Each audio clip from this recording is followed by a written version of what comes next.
Nearly got run down from behind. Good one-on-one chance coming up, but Geary got rid of the little man, handed it off to Memory, and the Saints kick their first for the final.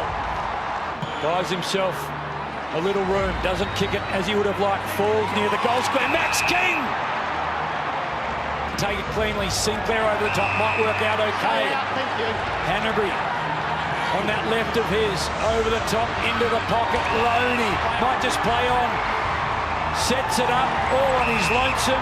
Jaron Geary. 4 contested marks, career high. Never kicked the goal against the Dogs. He has, and he has in a final. He takes them all on with about 3 Dogs chasing. Sinclair on the end of the handball. A long ball to Geary, who's been magnificent. Here's Butler, gets away from Gardner. Butler this time doesn't miss. Straight through the middle. Front, he got a good bounce. He's got Geary in the goal square. This might be it. Jaron Geary, the skipper's got it. The clock's going to beat the Dogs. The Saints are going to hang on.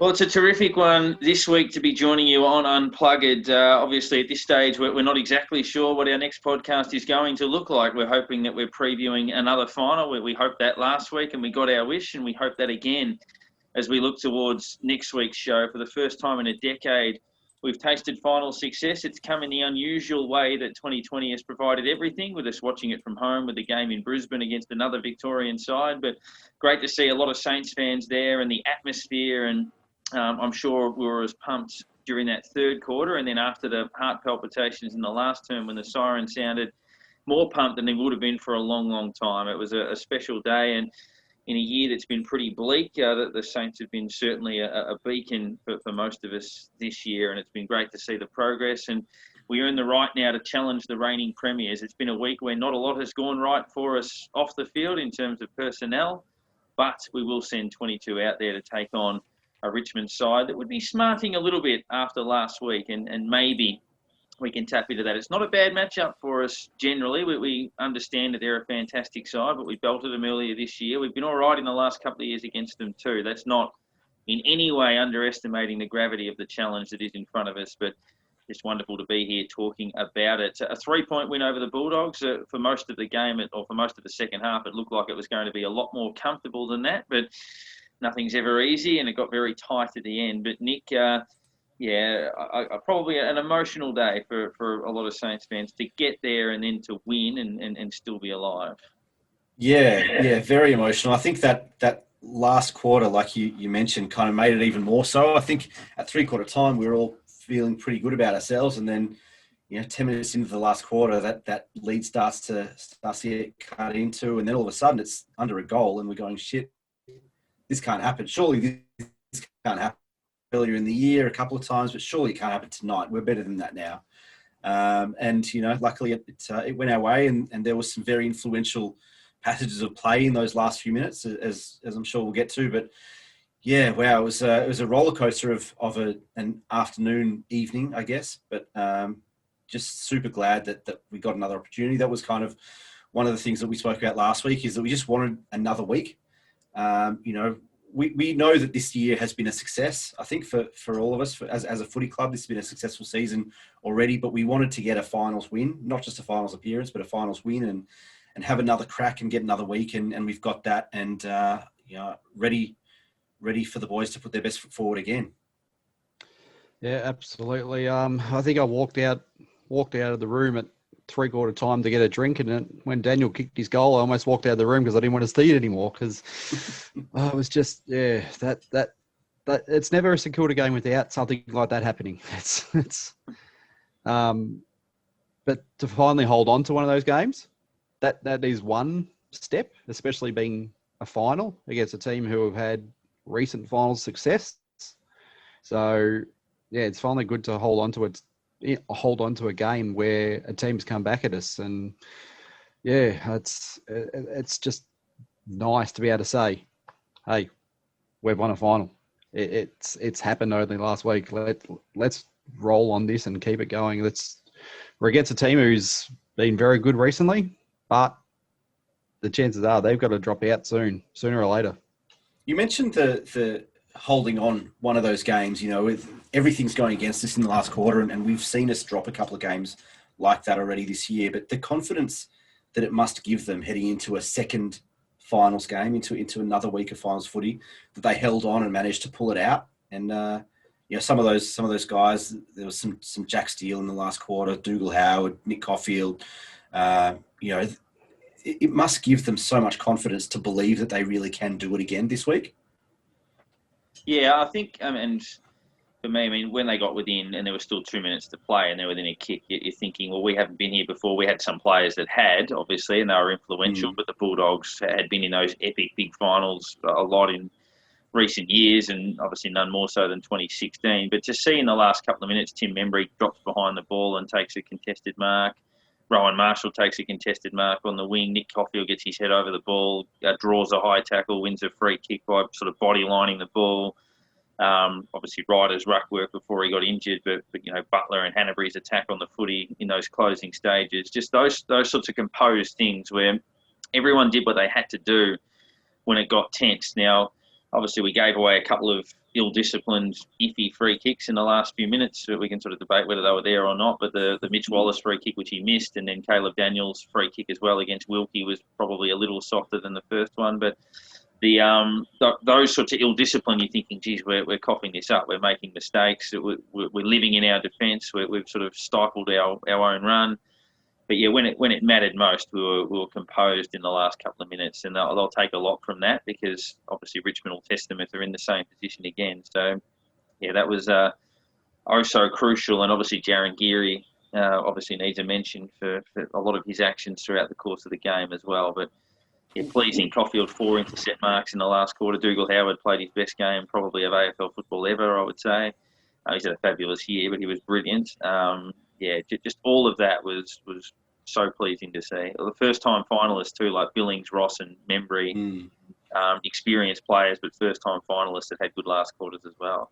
One of the things that you kind of mentioned that I think I found really impressive was in those last few minutes when it was a bit of a Bulldogs wave, from half back. We'd bomb it in, they'd gather at half back, and it would be a tidal wave of Bulldog possession moving forward. And the way that we really didn't go into our shells like we had in other games. We kept hunting the ball and hunting the man, which I found really pleasing, really impressive, and gave me, I guess, a bit of belief that we had it in us to be able to do it, even though there was, of course, the doubt that they were going to run over the top of us. But the way that guys like Caulfield that you mentioned and Howard and these guys just kept hunting the ball, head over the ball, body lining, like you said, and just the attacking pressure was really super impressive from what is a really young, inexperienced group overall.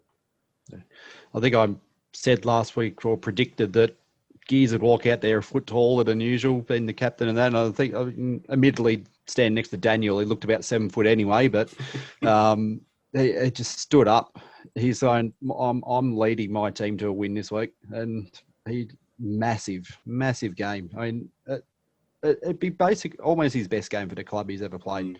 It was immense. And the week to bring that out, it was absolutely brilliant. Yeah, it was almost a bit of one of those things where he signed the 1 year extension a couple of weeks ago. Bit of criticism, from the fan base, from footy fans, etc. And he came out and said, "I'm going to lead these guys to a win. This is Jaron Geary, the captain, that you're going to see this week," and that's exactly what he gave us. Yeah, this is my club. You're never sure with leaders first time in finals. I mean, he played in the 2011 elimination final, but didn't play in the finals in 09 or 10 when he was on the list. How would he handle that? But yeah, he played exactly the type of game you'd want a captain to play. Yes, he missed a shot on the quarter time siren, but he took 2 contested marks in the first quarter, set up a goal, had a shot, kicked a crucial goal in the third quarter, kicked our last goal, which was pivotal. Took a really strong contested mark at centre half back in the third quarter, which led to a goal as well. Just did so many things right, and it'll be really interesting to see what way they use him this week. But yeah, I thought the last 2 weeks, so the GWS game, the last 3 weeks, I guess, because we had the week off, but the GWS game, we were really mature. We had a big opportunity in front of us and a lot of pressure. We handled it well. And then in our first final, we handled it well, except for maybe 5 minutes in the last quarter. And I don't think that was a choke necessarily. It was just sort of something that happened in the game. So I think, the maturity was particularly pleasing in situations where we haven't really been before. Yeah, I mean, there's not much you could, like, guys like Aaron Norton taking 4 contested marks in the last quarter. He didn't do that all game. The Bulldogs, their midfield, and we know they've got an incredible midfield, and they got on top for a part of the game, which they hadn't really before, but it was bound to happen. And it was really about how we responded in those final few minutes, and really impressive the way that, like we've already said, put the bodies on the line, kept hunting, kept playing football, and didn't go into their shell and try and save the game. They went and tried to win the game. And it was the leadership of guys like Jaron Geary, Tim Membry, Paddy Ryder, Seb Ross, even the way that he tackled and chased and pressured, that really helped get us over the line. Yeah, Bulldogs, I think they seem to kind of just throw everything at it in that last 20 minutes. They basically just went, what we've been doing for 3 quarters isn't working. They had nothing else to lose. Yeah, just threw the plan out the window and went, look, just get it forward. That's all. They didn't worry about kicking the ball around, chipping it around, and like they'd been doing it for 3 quarters. They just went, okay, get it forward. And I think it kind of caught us off guard a little bit. I think luckily we had, as you're saying, Caulfield and a few others standing up and taking these marks. Otherwise, it could have been a very different result because it just seems like it hit us all of a sudden and we're sort of going, oh, okay, we kind of need, they're not doing what they were doing. We need to change ourselves. So, it was good hold on.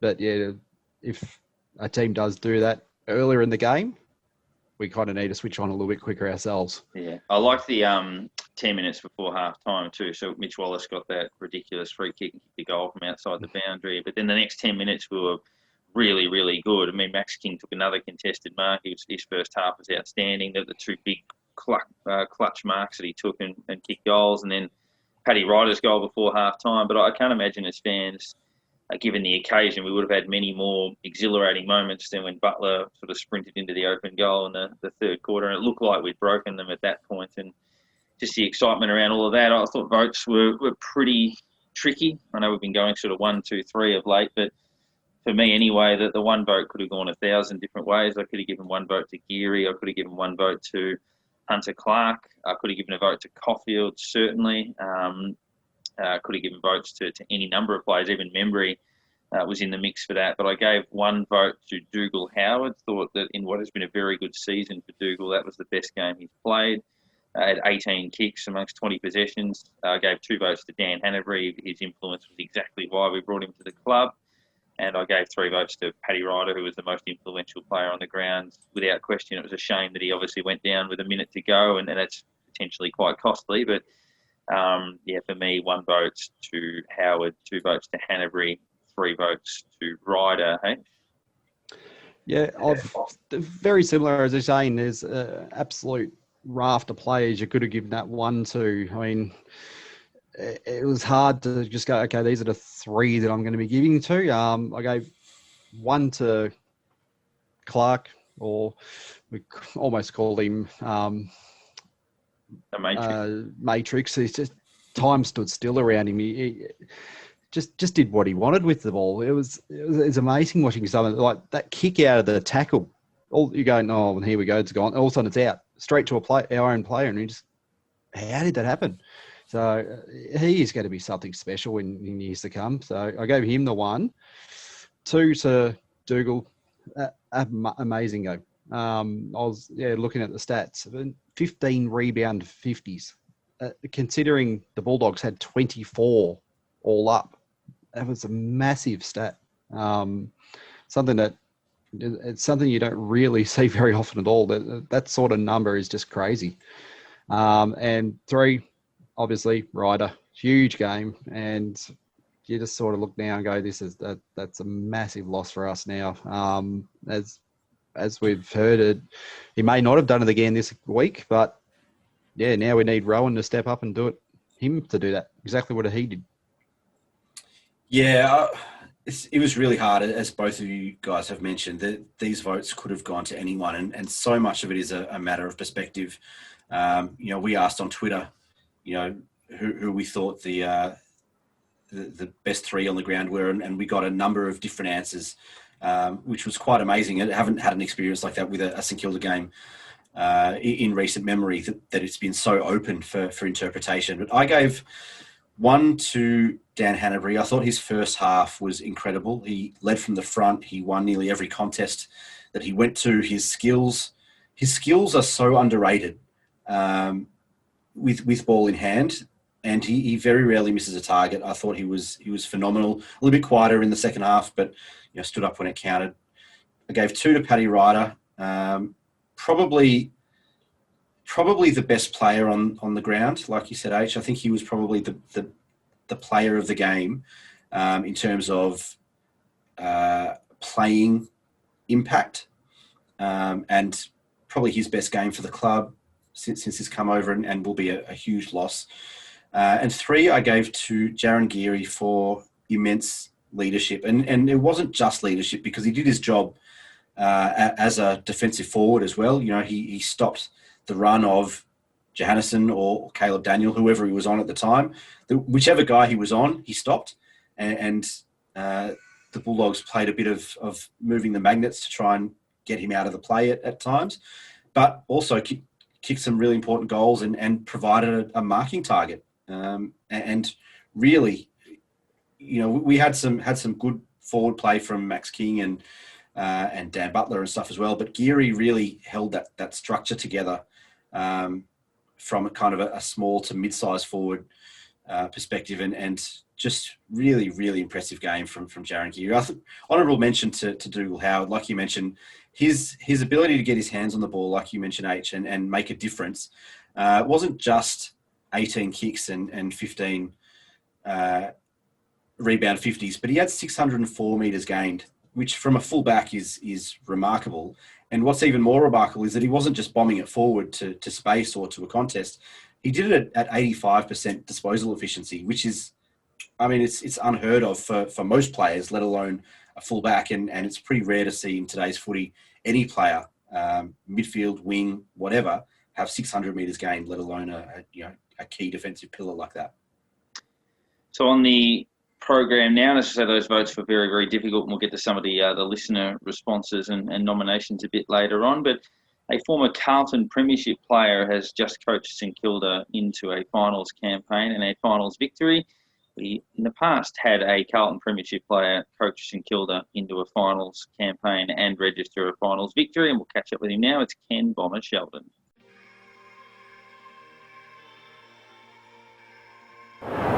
Devonport, look at that. Now that tells you what discipline is all about. The man who's played in the premiership sides telling the youngster what self-discipline's all about. Newport attacks the goal. Low goes the ground. It bounces. Kelly will probably run it towards the boundary line. He's caught. Devonport. Craven's on his own in the goal square. Devonport puts the Saints in front. Sensational stuff here at the MCG. 80,000 people are watching a thriller. Well, we look back at our next special guest. If we reflect on 1987 for St Kilda, it was a very significant year. Nicky Winmar would debut for the club. Nathan Burke would debut for the club. Danny Frawley would take over as captain. Tony Lockett would win a Brownlow medal and a Coleman medal. And Ken Sheldon would arrive at the club as well from Carlton. He would play 53 games for the Saints over 3 seasons before taking over as coach in 1990 from a club legend in Darryl Baldock, and he would lead St Kilda back into the finals for the first time in 18 years in the 1991 season. And whilst this current drought hadn't been 18 years, it's great to see St Kilda back in the finals, and it's good to reflect on that time. And Ken, welcome to Unplugged, and thanks for joining us. Yeah, thank you. Thank you. And you brought back a lot of memories in your introduction. Now, I guess when you arrived at the club, so you've come from a very successful team where you played in premierships at Carlton. You arrived at St Kilda, which had a very different history. When you walked in the club on day one, did you envisage in 3 years' time I'll be coach, and in 4 years' time we'll be back in the finals for the first time in nearly 2 decades? I can't imagine you would have had all of that scripted out. No, that's for sure. When I walked in, what I wanted to do was get to know everybody's names and get to understand how the club could work. That was and enjoy my football. I'd had a couple of rough years with injury. And, as many players know over their journey, you can get branded. I had to sort of try and break that. It was about getting yourself prepared, setting yourself for, the year that was ahead, and applying yourself not every week, but also every day and every hour of every day, so you could play and make a good contribution to your new environment. So I really enjoyed, those years. We weren't that successful on field, but, we had a wonderful coach in Daryl Bulldog, and he was recruited across from Tasmania and changed his lifestyle, for the Saints. And we had a wonderful president in Travis Pays, and, they were really passionate about the club, and we were really going pretty well on our way sort of from the doldrums, as to speak.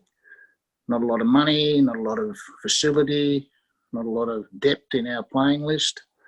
But, things started to change, like the Trevor Barker, Robbie Elphingston, the Greg Burns, those type of players were instrumental. And a year before, in 1986, Peter McConville and Wow Jones had come down from Carlton. And they're two of my best mates. And it's why Alex Marcoux, Ian Muller and myself basically came down the Nepean Highway, as it was in those days. And, great times, one of the best things ever done. And a bit of a two-parter to start off. Firstly, how did you end up? How did you end up at St Kilda? What was that process from leaving Carlton to arriving at Moorabbin? And secondly, what were those first few weeks like? As Parko mentioned earlier, you had a really successful career at Carlton, 3 premierships and leading goal kickers and all that sort of stuff. What was it like walking into the door of a club that historically is not successful, hadn't had that success that you had had, and was 15 years since their last final series?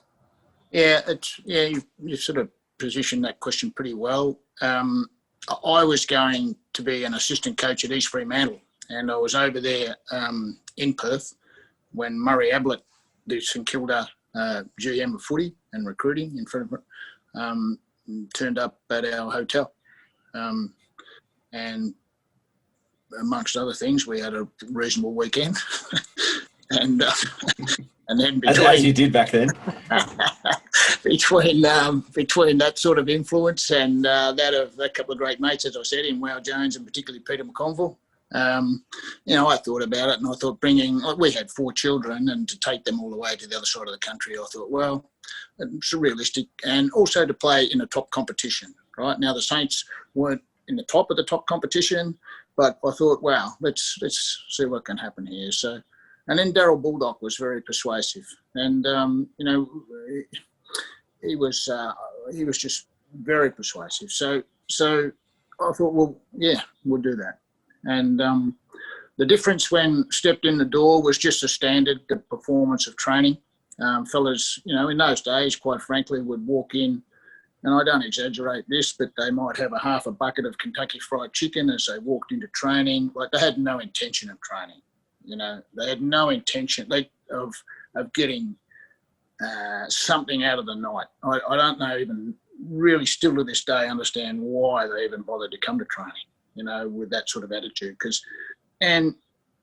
And things were, getting knocked off from the place, and when you'd put something down and it'd be gone, you'd ask about it, and, just scratching your head saying, what is going on here?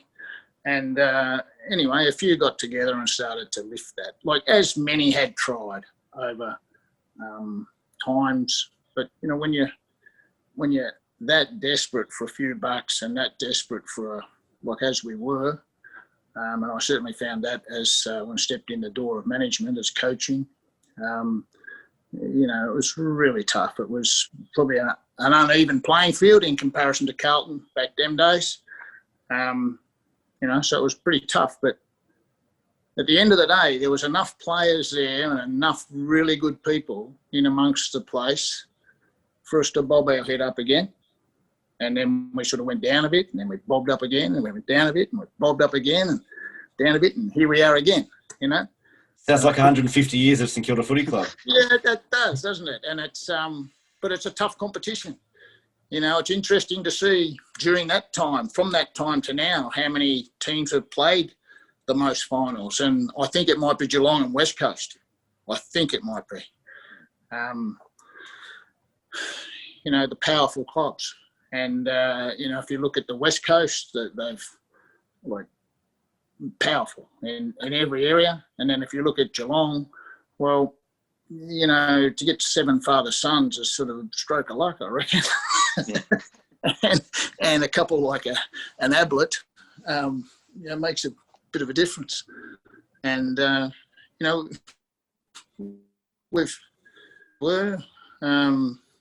and that's what I found the difference. But what I really loved about the Saints, you know, apart from the nightclub and the and all the fun and the, you know, the animal enclosure and just the real passion and the humour of St Kilda supporters is just it's unique, and it's just gold. And the nervousness of a St Kilda supporter.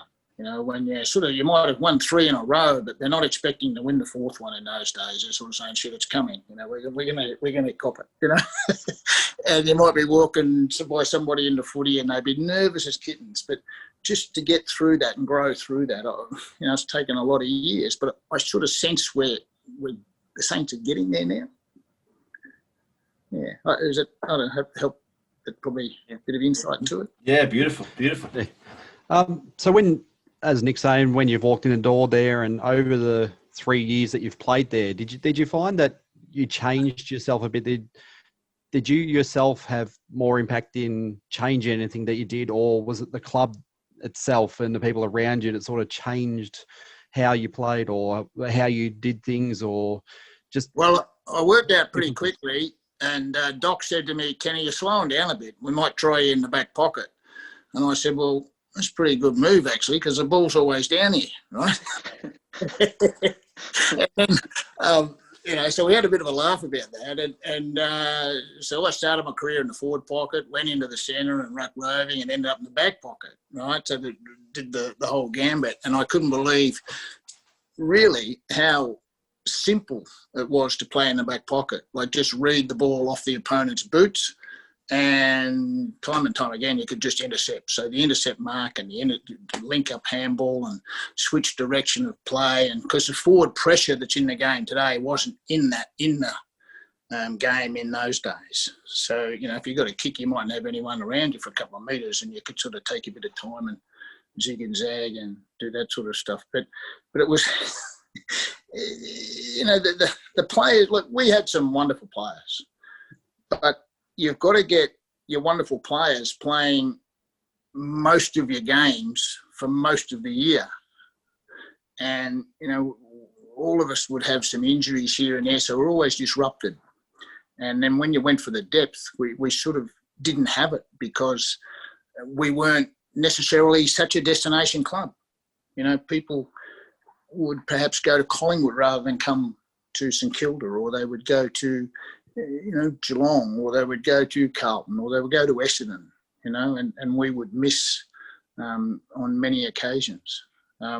So St Kilda went through a strategy. If you remember back then, they approached quite a number of Carlton players in that time, and then a few years later they approached quite a few Hawthorn players. So there was Paul Harding, Peter Russo, Robert Hanley, and a number of others, and then Chris Whitman and others, Russell Morris, Sean Ralph Smith, you know, and all those players brought those experiences from those successful clubs into the fabric and framework of the St Kilda lifestyle.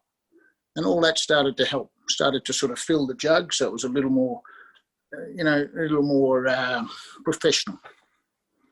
So 1990, you take over as coach. It doesn't happen much these days that people end up coaching guys that they've directly played with as teammates, and especially that soon, where you were a teammate in '89 and then a coach in 1990. How did that go? I mean, and I guess you look at some of the big personalities like Tony Lockett. I imagine you would have learned a bit from playing with him that then helped you coach him. Yeah, well, Darren, Tony and I, you know, were an advocate for how good he was as a player. I believe he's the best footballer I've ever seen play the game. I was very fortunate to have Peter Hudson at my right-hand side too, as director of football, and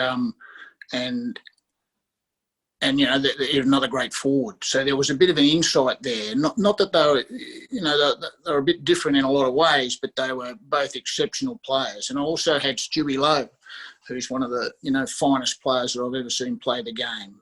Tough, resilient, hard, 20 marks a week, just enormous play under duress. And Lockett was like that also. Nicky Winmar's one of the greatest players I've ever seen play the game. Gilbert McAdam, David Grant across half-back, Danny Frawley at full-back. And, if could have played Danny in the midfield, like how good might have he been in there? Like there was just all these machinations of this team. And as you said in your introduction, Nathan Burke, Robert Harvey, Mickey Dwyer, Kane Taylor, all these ferrets, all these kids were just coming through then. They were right in their infancy. But to really answer the core of the question, it was to get their buy-in and earn their and gain their respect and their trust, right? Explain to them what we were doing, ask them for a contribution, and they did contribute. Those blokes all put together, and Jerry Ryan was funded it, of JK Caravans. But all those boys got together and worked their butts off to revamp the facilities that we had down there and paint them and, all that sort of stuff. And then design the training drills, right? So it's not all about me saying bang. It was more about the players saying, well, okay, how can we work that out? So they got some buy-in and we're sort of trying to get, 3 years out of 2 with them, in terms of footy maturity by teaching them to drink rather than giving them a drink. That was sort of the philosophy. And, I didn't have too many blues, over the years. I got a couple of them tell me to get stuffed, and that's fine. And I had a couple of them stick it up your whatever, and that was fine. But it's never easy to tell a kid or anyone that, you'd like them to be doing something different than they see that they're different, like their expectations a little different to reality from what you're doing.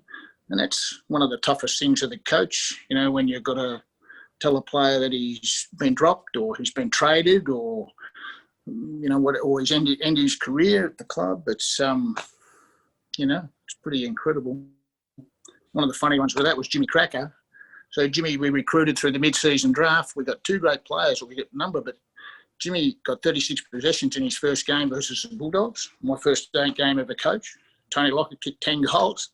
Mickey Dwyer was enormous. And Timmy Pekin played on the wing. And Timmy was a June pickup as well. So, but Jimmy Cracker at the end of the road had come, and I met him in those days down behind the back of the stand where the old officers were at Moorabbin there. And I said, I need to see you upstairs later, Jimmy. And he said, don't worry about it, Bomb. He says, I know what you're doing. He said, it's been good. The end of the time's come. You haven't got a redback, have you? $20. He snipped me 4 on the line. Got me a beauty. And but he's a wonderful. Yeah, he played some good footy. But he was just. It's about knackered. I think he was about 32 at that point. What was the driving force for you taking the senior coach's role? I mean, you'd been at a powerhouse. You'd seen the other side and the lack of success and lack of modernity, I guess. But could you tell in 1990 when you took over that we were kind of on the cusp of maybe something special? I knew we had some talent, right? When you got Lowe, Lockett, Frawley and Grant, right? And I'd seen Winmar, Harvey and Burke, Jason Daniels, Mickey Dwyer. You've seen these blokes really come together. I knew we just needed a little bit of clarity, purpose, a little bit of direction. And Doc was good at that. He was wonderful, but he unfortunately suffered a medical condition and couldn't keep coaching.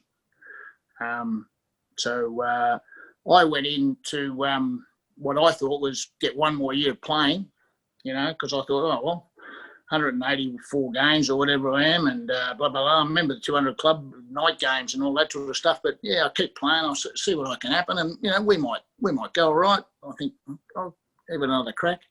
Anyway, Murray said, no, don't worry about that, mate. He said, go home and think about coming back with the proposal to coach the club. So I did, and I put that together.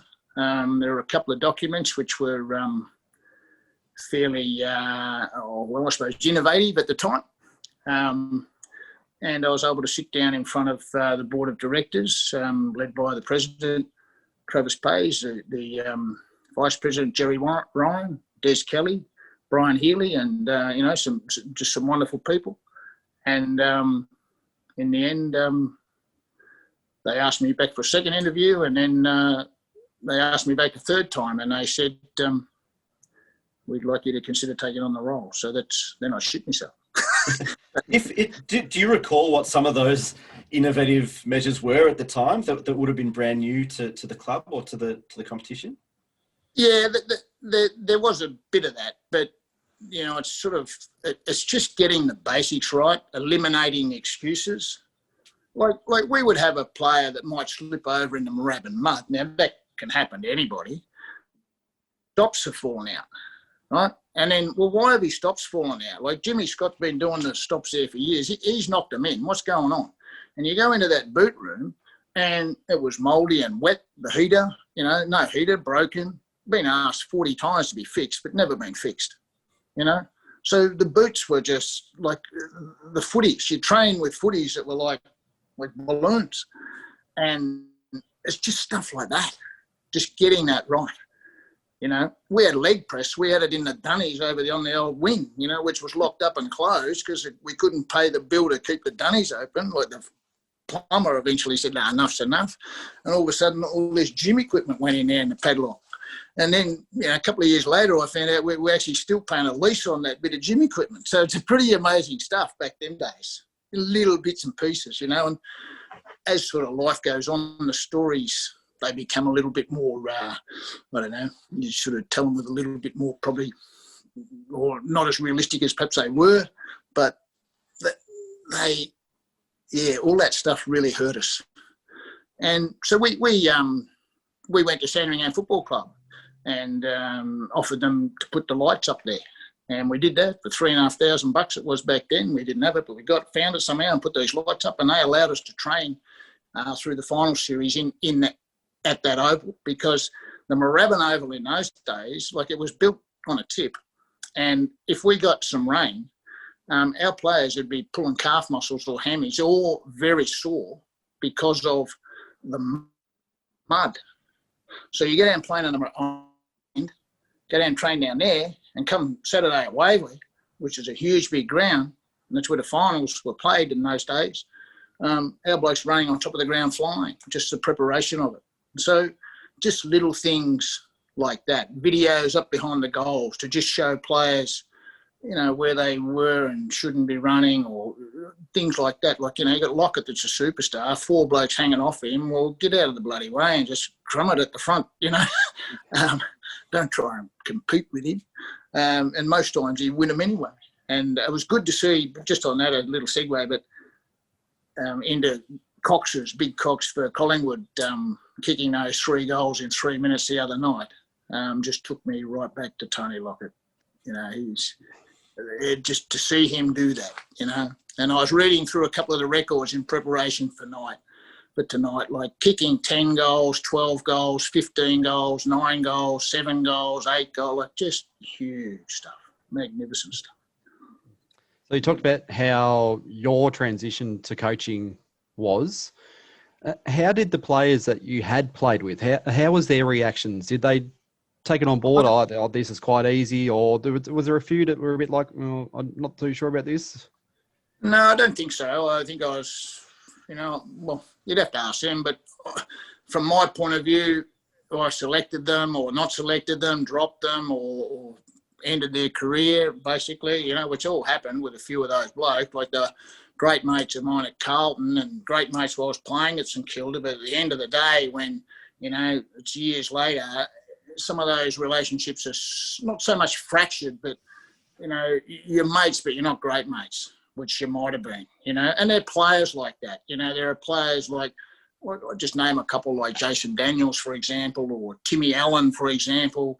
You know, just wonderful people, wonderful players. We're trying to swap them out the door for other players in. And, you know, it just really hurts in the long run. But you got to try and do those things.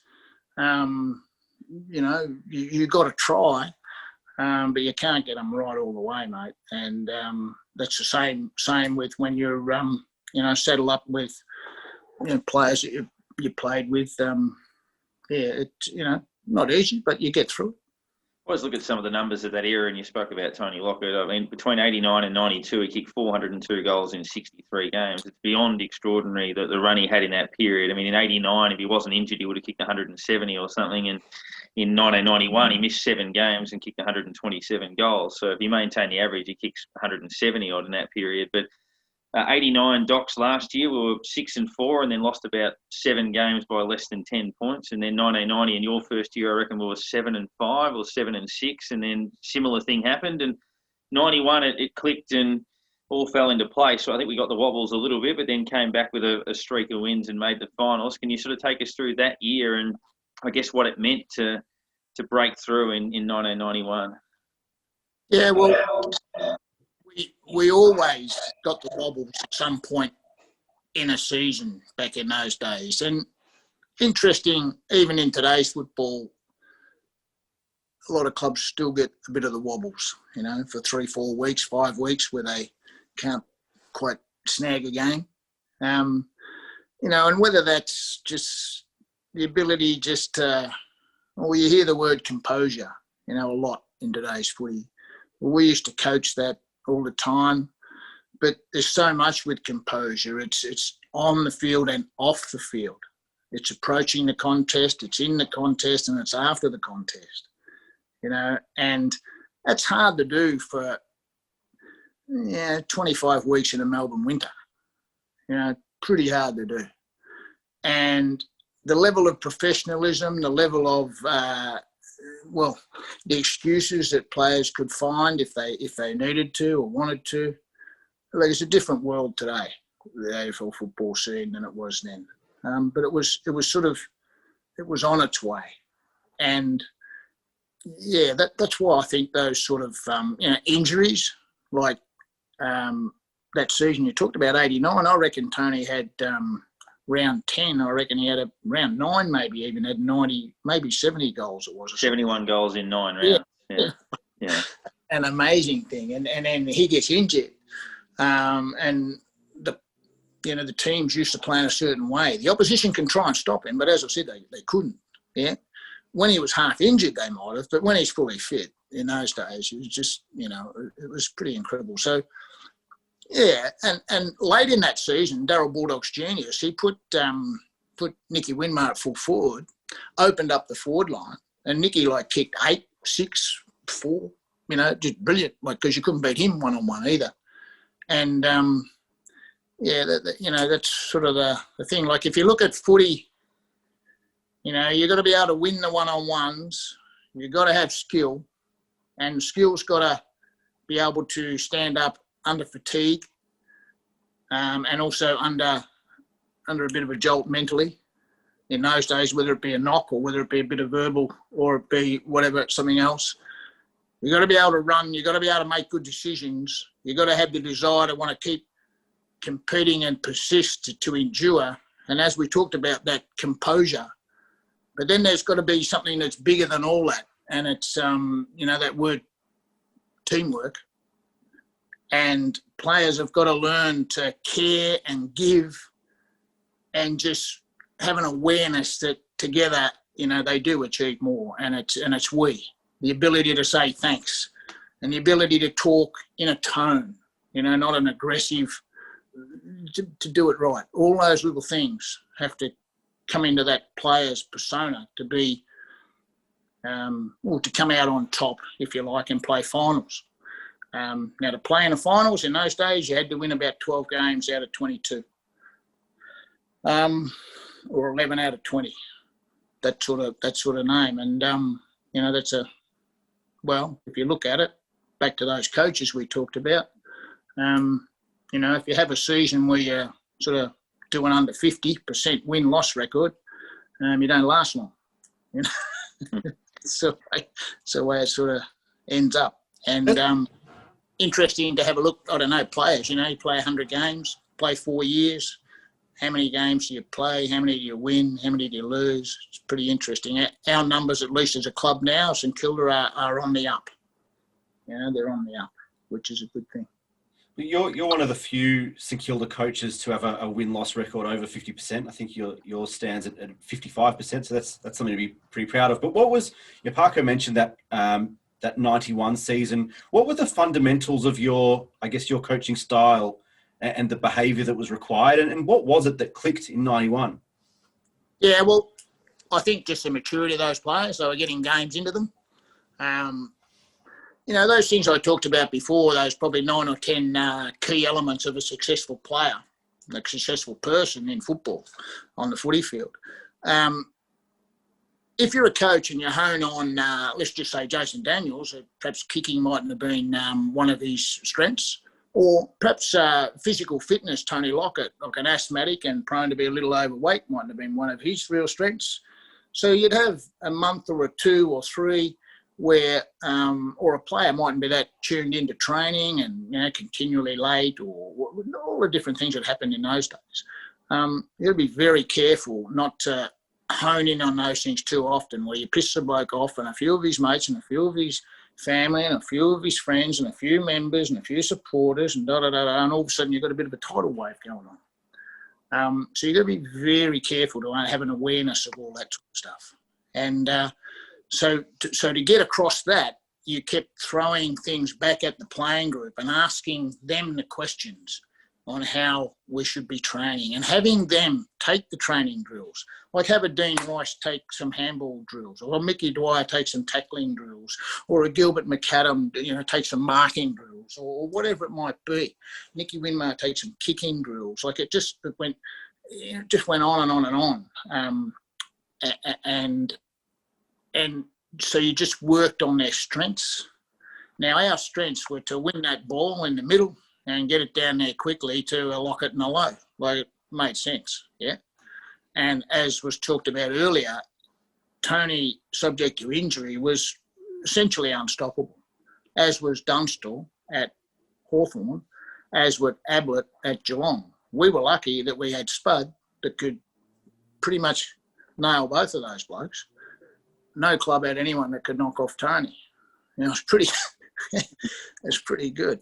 But they also had really talented players in midfield. And so what would happen is, there's some big scores kicked in those days. Like you get 60, 70, 80,000 people at MCG and you'd see 35 goals kicked.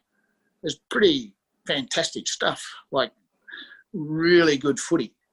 But when it broke down, a poor execution of a skill, a lack of effort just to run again from someone, or a poor effort to tackle, or a missed goal, which still happens today, even though they're kicking off carpet.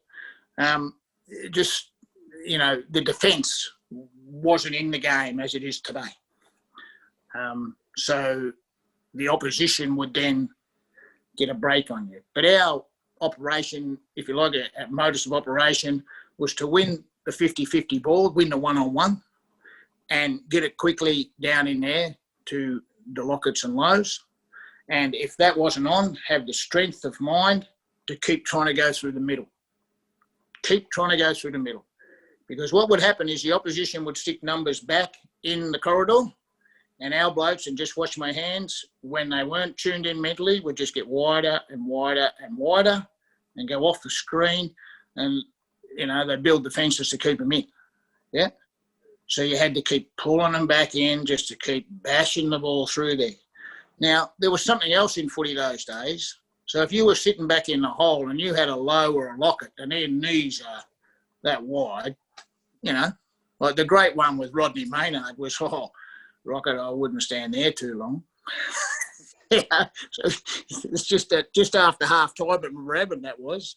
So, there's Roddy Maynard for the Adelaide Crows just shitting himself for the first 15 minutes of the third quarter. And gets steamrolled,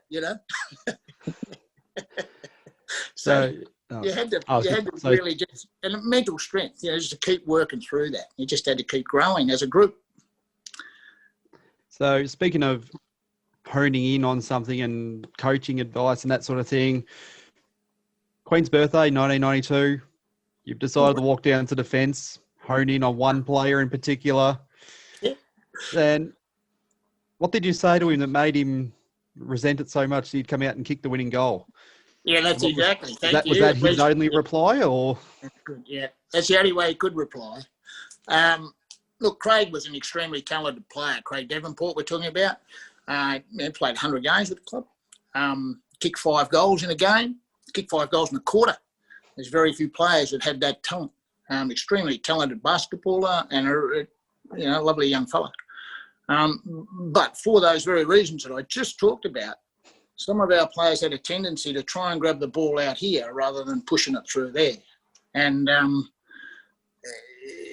it'd work, and when it worked, it looked good. But when it didn't work, it would go, for example, over to a Tony Francis, to a Scotty Russell, to a Mick McGuan, straight into, banging and Collingwood to go, like time and time again. So you just had to keep these blokes in the funnel, and they could either crumb it or pressure it somehow. Anyway, he did kick the winning goal, and unbelievably, he crumbed it off the boundary line. But I love that. And actually, there was 2 great reporters, of which one was Michael Sheehan, and they split us up as we walked into the rooms afterwards. So 2 old pro reporters, and they got an answer off Craig and an answer off me, which we hadn't had time to collaborate our answer. And frankly, I can't even remember what was said, but it was more like, hey, mate, we've trained at this all year. How about you get the front square?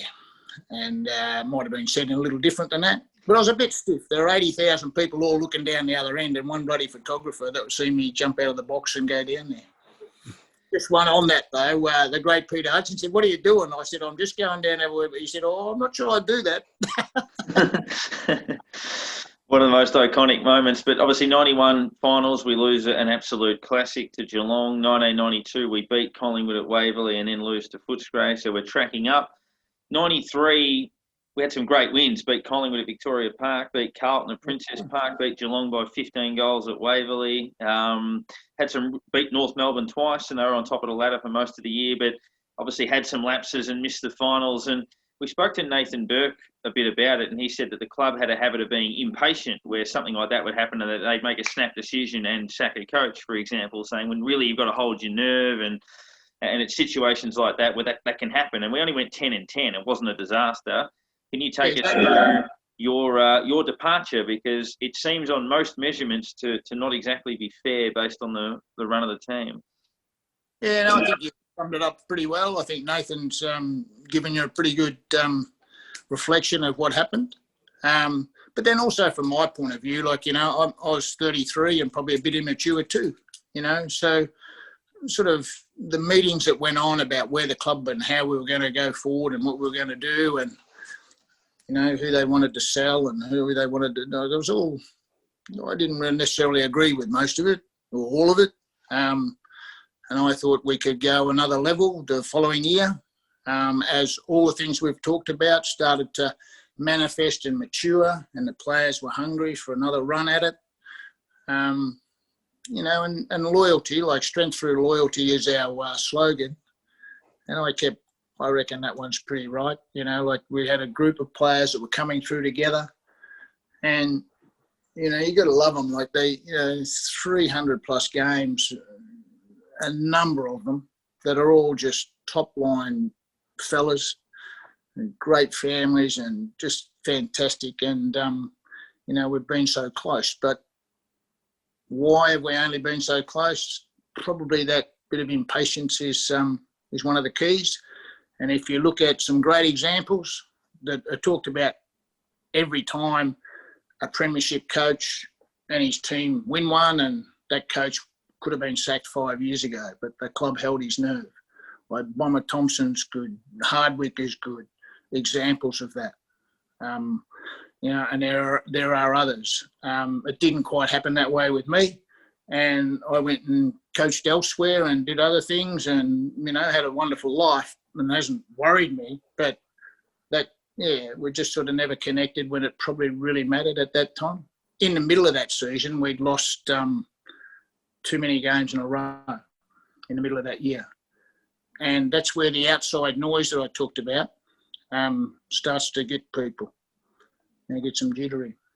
And when you've got a couple that aren't in your corner, that's how easy it can happen.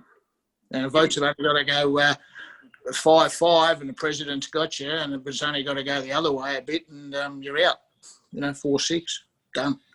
Cool. You mentioned, I don't know what votes were, by the way, but that's how simple it is to me. You mentioned that there were some disagreements with the board or with the president around the direction of the club. And was there anything in particular that was kind of a fundamental no from you that you completely disagreed with, or that was potentially the straw that broke the camel's back and the thing that made them go, hang on, we've got to move Ken on? Yeah, it probably was. Like they had some pretty good plans, which in the end, Tony Lockett went to Sydney. Like we had Collingwood offer $1 million cash for him 2 years before. Well, that cash would have been good, but what would have we done? We wouldn't have played in finals. We wouldn't have done it. You had to give people hope. We had to give people hope, and I wanted to obviously keep Lockett. They did the year, but then the year later off he went. So that was pretty instrumental from my point of view. But it's just the way things turn out. Sometimes it just happens that way. And for me, it was, up the track, see you later. But I sort of never offended by anybody or never offended anybody, I don't think. It was just the way that it unfolded. And, I still see most of those people most years somewhere at footy functions somewhere and always have a laugh and a smile and just keep rolling. So it's no real drama. But I think, really fortunate to have had a crack at coaching league footy. Really enjoyed it. But 4 years was the end of the road for me. Now, you saw Plugger both on the field and from the coach's box. Which would be one day that you'd go back to just to be able to watch again? Like, you got the win against Carlton in kicking the 10. You got the dozen against Sydney and Brisbane and Adelaide. Quite a few bags there. Is there one that really sticks out? You just love to sit there and watch that one once more? Yeah, probably that last quarter of the 92 last home and away game when Carlton played Melbourne. Now, I might have this wrong, but this is what I reckon happened. We were maybe half a goal either behind or in front at three-quarter time. We had to win to get in the finals. And the three-quarter time speech, the quick consult with Danny and Tony, was if we just open it up, because Stewie Lowe wasn't playing this day. He had a bleeding kidney. Was able to recover, thankfully, in time to play in the final the following week. We played Danny Frawley centre-half forward. And I said, Danny, we get everybody out of the forward line, and no matter if they've got 4 or 14 back in there, we're just going to bomb it on Tony's head. And Plugger, you can kick 4, can't you? And he said, I can kick 4. And that's exactly what happened. Kick 4 goals, and we went into the finals. So it was pretty simple.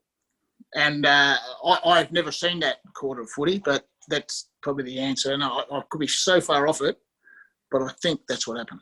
No, you're spot on. At three-quarter time, we were 2 points down. We kicked 4 in the last quarter. He kicked all of them. The highlights of that game are on YouTube. I don't know if the whole game is, but the highlights are up there. He kicks one from the boundary. I think we were kicking to the punt road end in the last quarter, if that serves me correctly. But, quite remarkable. But, yeah, I actually heard... And the ground in the day was, like the weather is this week. Like it was just muddy and wet. Yeah. And plus on top of that, we had the pressure of having to win to play in the finals. which was something that our players weren't used to. So to get over that was quite meritorious of them. And then the following week, we knocked off the Magpies by 8 points, which was one of the greatest days of my life enjoyed in footy. To see the jubilation on the players, their families, the staff, their families, and the St Kilda people was just out of this world. It was an incredible day. Yeah, my dad speaks often about that day. I think he took me there as a very, very young man. But we appreciate you joining us on the program. Your journey with the Saints was extremely memorable. Some remarkable games, some remarkable moments, and put the club into a position where we hadn't been for a generation or more. So you should be certainly very proud of that. And as we let you go, a question you might have been asked once or twice over the journey: when Wayne Harmes knocked you that ball in the grand final, was it out of bounds? Well, I'm not sure, Darren, but the answer that I always give to those questions, and 95% of them are from Collingwood supporters, so this is a rare one. It's not from a Collingwood supporter. It happens every day of my life until probably the last 2 or 3 years. It started to drop off a bit, and it's probably only happened twice this week, and you're the second time. But seeing you vote for the Saints and not the Pies, I'll say, well, it was just in. I thought it was just in, and the umpire was correct. But if you're a Collingwood supporter, I say, mate, you wouldn't believe it. And you tell them a bit of bullshit and say that it's been proven scientifically it was out of bounds, and geez, they go off. Anyway. And then you can talk to them about 92 as well. But Ken, thank you. Great to get some stories from you, and we appreciate you giving us so much of your time today. No, pleasure, fellas. Good on you, and see how you go. This will be exciting, isn't it, this weekend? So let's fingers crossed. Yeah, we live for this. Absolutely. Thanks, mate. Yeah. Cheers. Thanks, Ken.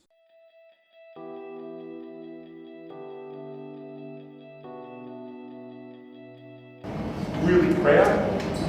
Probably took 5 to 10 years of my life in the last 2 minutes. Really proud of the efforts of everybody across the board. And to pick a best player and all that, it's bloody tough. There's a lot of contributors and a lot of people had their moments in the game. And that's what finals footy's about. Taking your opportunity when it comes. All right? Rest up. Let's go again,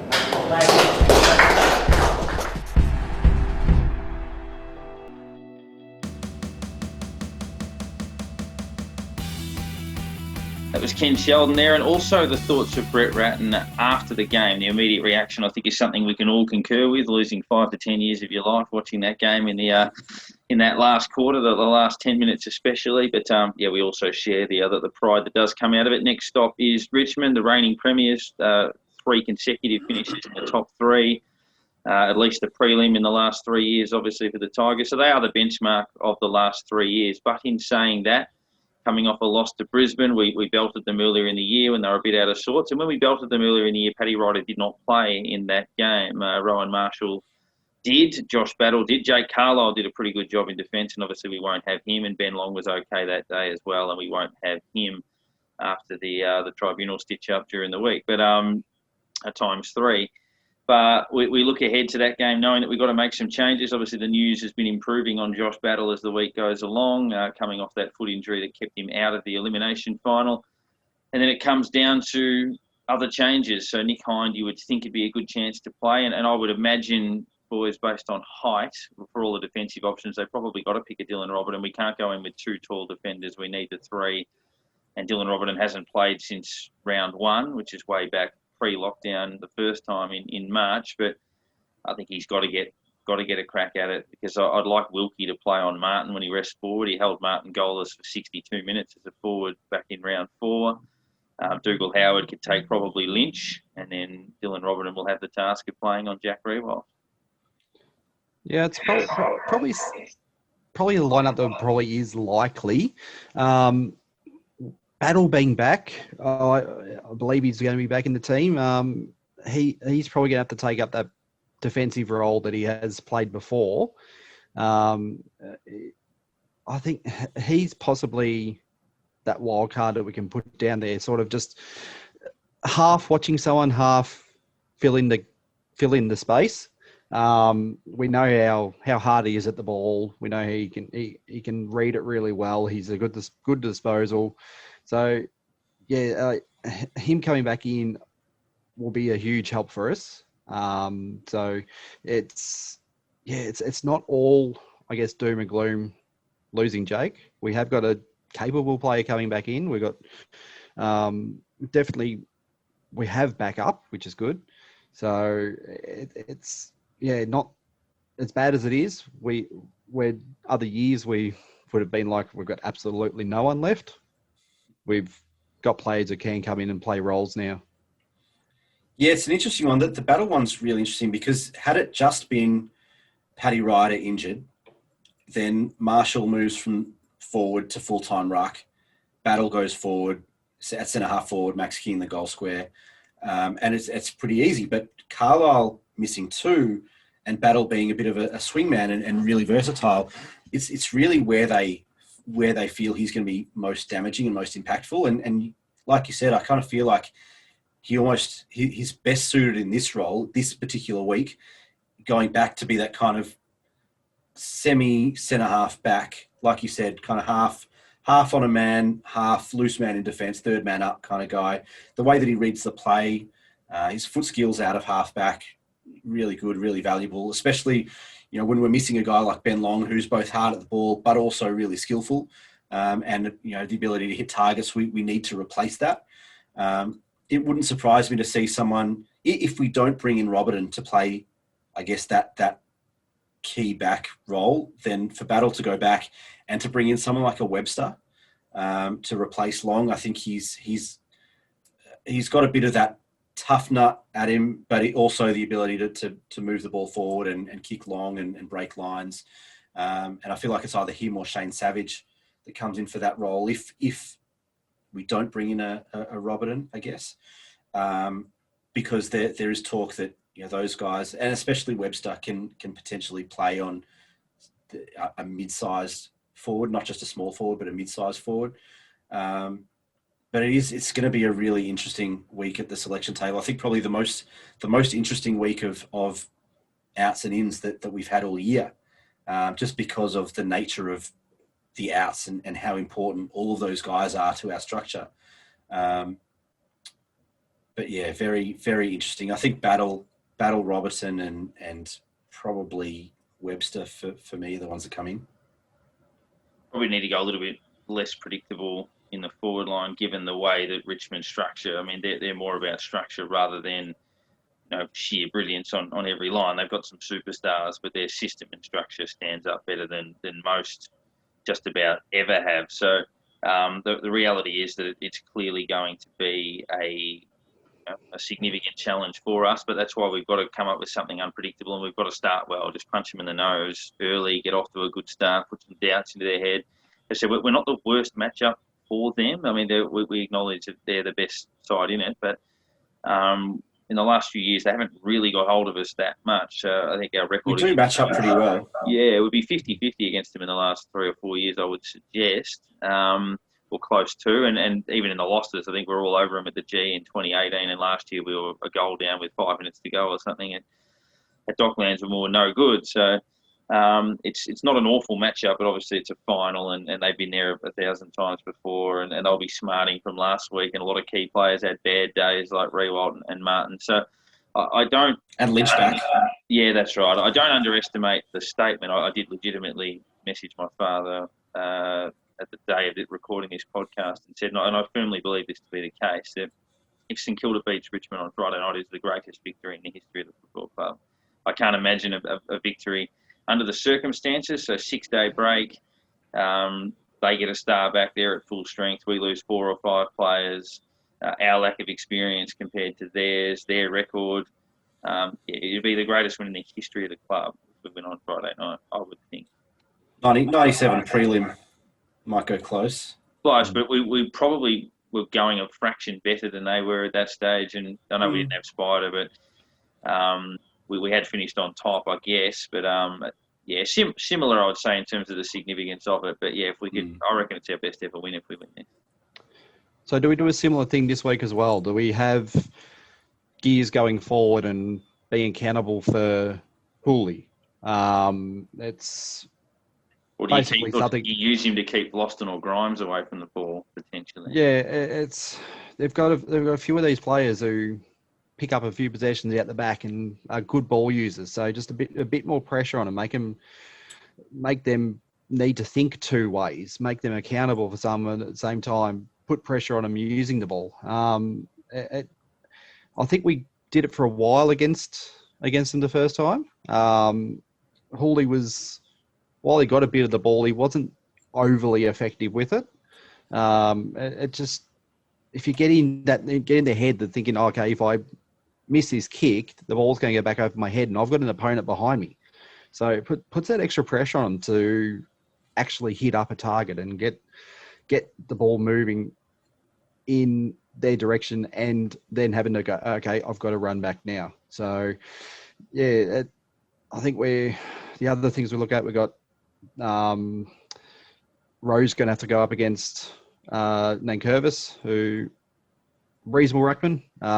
He's didn't play too badly last week watching their game, but if he has a good night, I think he can cover him.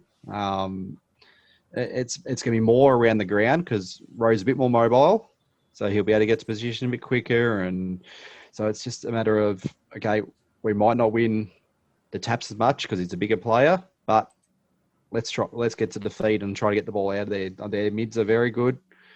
Let's try to be the first one to the ball. Paddy Ryder's given him a chop out for the second half of the season, and he should be pretty fit and fresh, yep, and running on top of the ground. So hopefully that's put him in good stead to kind of reclaim that number one ruck mantle. Yep, we know how good he was at it in the first half of the year and last year. Yes, definitely. So it's a big game for him. As I was saying before, if he can be 3/4 as good as what Paddy was last week, we're one step of the way to getting over the top of him. It's the first part of the game. The ball, he's the ruckman. He's the first one up. If he can control that, then we get down the Steele, get down to Ross, get down to basically whoever we're moving through to midfield at that time. But if we're not winning the hitouts, that's where we need to start looking at what they're doing. Make sure we're in front of their midfielders. Make them uncomfortable with what their usual game plan is. So it's basically, as Paco says, hit him on the nose early. Make them try to think, okay, that's not working. What can we do next? And then try to run over the top of them. And I was going to say, give you 16 shots at goal, kick 11 goals for 5 or 12 goals. Yeah. Take your chances. And I really expect there to be a kind of an opening term statement from Jack Steele. I mean, he had 16 touches last week, but he certainly wasn't his dominant self that we've become used to this season. He wasn't as influential as, say, a Hunter Clark or a Nick Caulfield or a few of the other guys. Dan Hanbury through the middle. So I really expect him to get back to his best. I think it's kind of a statement game for him finals game against a really tough, solid midfield to really put his stamp on this season, where he goes into a Brownlow medal count in a couple of weeks as yes, fairly long at $13 or $15, but he's going to be the third or fourth favourite for the Brownlow.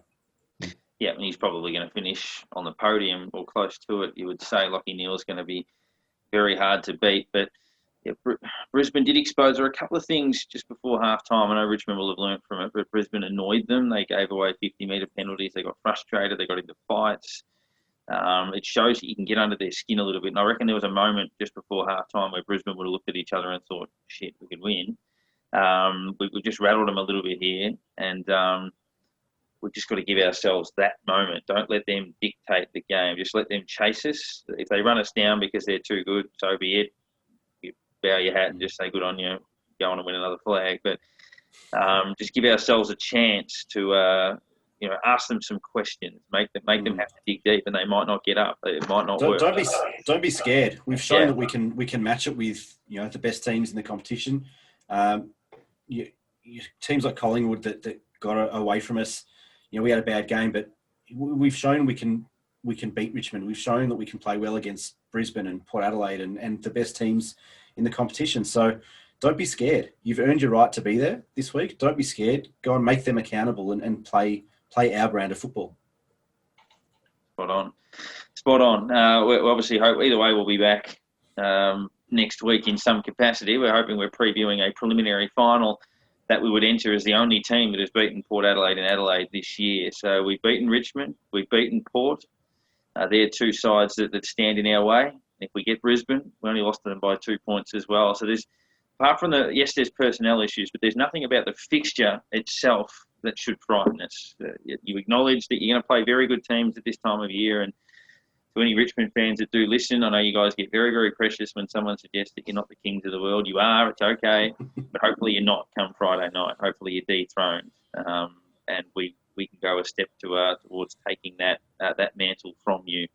You're the team to beat, and hopefully that's exactly what happens. So go Saints for the semi-final. It's fantastic to be alive at this stage of the year, and an opportunity to work our way through to a preliminary final. So enjoy Friday night. Hopefully it is enjoyable and not too nervous, but massive opportunity away. Regardless of all the theories and the strategies in all this, all it is basically this: the ability to win the ball under pressure, select the right option and execute it correctly. And the other thing is, when you haven't got the ball, is the ability to apply pressure to the players at all stages. Just give it everything you've got for the first quarter. Just play the first quarter as though it was the last thing you're going to do on earth. I don't care what bad luck we encounter, how the ball bounces, what the man in white is going to do. First at the ball, hard at it, body over it, and just never stop trying until the game is over and won. You've earned this opportunity. Don't waste it, regardless of what goes on out on the ground. When you get out on the field, make sure you look your opponent in the eye. Walk up before the match starts and look right at him. Simple, basic stuff. We run with the ball, we hand pass long, we run through the lines, and we kick it strong and long and direct. If you're going to advertise to the world that your father has raised a son who's a little bit timid, well then go and play tennis, play another game. As long as we have the respect of each other, the respect of our supporters, and the respect of the football community, then we have done our best. This is our big moment. Not just another game. If it is to be, it is up to me. Victory will only come from a team effort. You've got to find the will to get up and go on with it. If you get knocked down, to get up again. Just never, never, never give in or give up in any way. Screw up your courage and we won't fail. Don't come back years up the track and say, I wish I could have my time all over again. What you got to do, you got to win this game today. Not only you got to play it moment by moment, contest by contest, quarter by quarter, and regardless of what the score is, do not accept what's going on. Bring it onto the ground. Don't have it here in theory or words from my mouth. Take it out there. Just do something. Don't think about it all. Just do something. And let's win this match. When the occasions come, lead by example. Lift yourself and win the contest. That will win the game. In every game there is going to be a crossroad. And when you get to that crossroad, you either step up or you step down. It is entitled all up to you. You make the decision, not me.